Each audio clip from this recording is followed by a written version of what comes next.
श्रीपाद राजम शरणम प्रपत्ति। अध्याय 51। जलोदर से रक्षा ग्रंथ पारायण महिमा।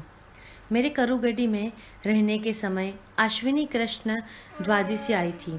उसी दिन हस्त नक्षत्र का था। कृष्णा नदी में स्नान करने के बाद श्रीपाद प्रभु थोड़ी देर ध्यान में बैठे। ध्यान अवस्था में बाहर आने के बाद उन्होंने मुझे फिर से स्नान करने के लिए कहा। मैंने पुनः स्नान किया और श्रीपाद प्रभु के पास आकर बैठ गया। श्रीपाद प्रभु बोले, अरे शंकर भट्ट, मेरा गुप्त रूप में रहने का समय आ गया है। मैं कृष्णा नदी में अंतर्ध्यान होकर कुरुगढ़ी में गुप्त रूप से संचार करूंगा। उसके पश्चात ऋषि सरस्वती नाम से सन्यासी रूप में धर्म के उद्धार के लिए कारंज गांव में अवतार लूंगा।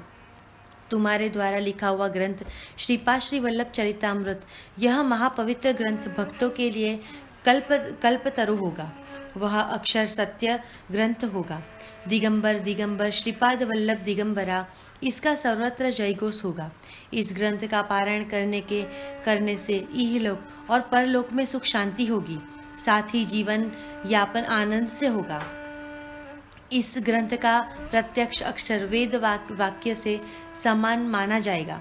तुम्हारा लिखा हुआ संस्कृत ग्रंथ में मेरे महान संस्थान में औदुंबर वृक्ष के नीचे शब्द रूप में नित्य विद्यमान रहेगा। इसके बाद निकलने वाले शब्द मेरे दर्शन के लिए आए हुए भक्तों को सुनाई देंगे।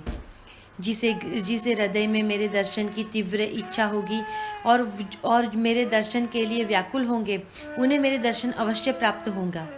और मैं मेरे भक्त को दर्शन के लिए सदैव सजग रहता हूँ। तुम्हारे संस्कृत ग्रंथ का तेलुगु में अनुवाद किया जाएगा। वह बापानुचार्यों की 33वीं पीढ़ी द्वारा प्रसिद्ध किया जाएगा। इसी ग्रंथ का अनेक भाषाओं में अनुवाद होगा। इस ग्रंथ का किसी भी भाषा में पारायण करने से दिव्य अनुभूतियाँ होगी और उस भक्त का सब कुछ शुभ मंगल होगा। उसकी सकल व्याधियों से रक्षा होगी। भक्तों को श्रीपाद प्रभु के अभय वचन। श्रीपाद प्रभु ने शंकर भट्ट से कहा, तुमने मेरी बहुत सेवा की है, मुझे पिता के समान सम्मान दिया है, मेरी सेवा का व्रत बड़ी सूक्ष्मता से पालन किया है। मैं लकड़ी की पादुकाएं तुम्हें देता हूँ। मेरे यहाँ नहीं रहने से तुम दुखी मत होना। यह कम से कम 3 वर्ष तक रहना। इन 3 वर्षों में मैं तुम्हें तेजोवलय के रूप में नित्य दर्शन देता रहूँगा। साथ ही साथ अनेक योग रहस्यों के संबंध में ज्ञान भी दूंगा। श्रीपाद प्रभु का अंतर्ध्यान होना।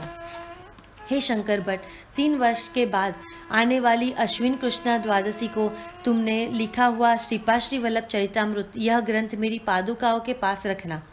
इस दिन इस ग्रंथ का दर्शन करने वाला भक्त धन्य होगा।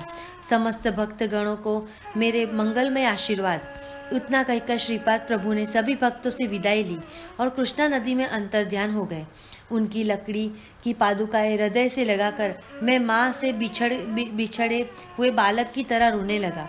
श्रीपाद प्रभु पानी में दिखेंगे, इसी आशा में मैंने पुनः स्नान किया। तत्पश्चात रेत में बैठकर ध्यान किया। उसी समय श्रीपाद प्रभु ने मानसिक नेत्रों से तेजोमय रूप से दर्शन दिए। श्रीपाद श्री वल्लभ की जय जयकार हो। श्रीपाद राजम शरणम प्रपत्ति।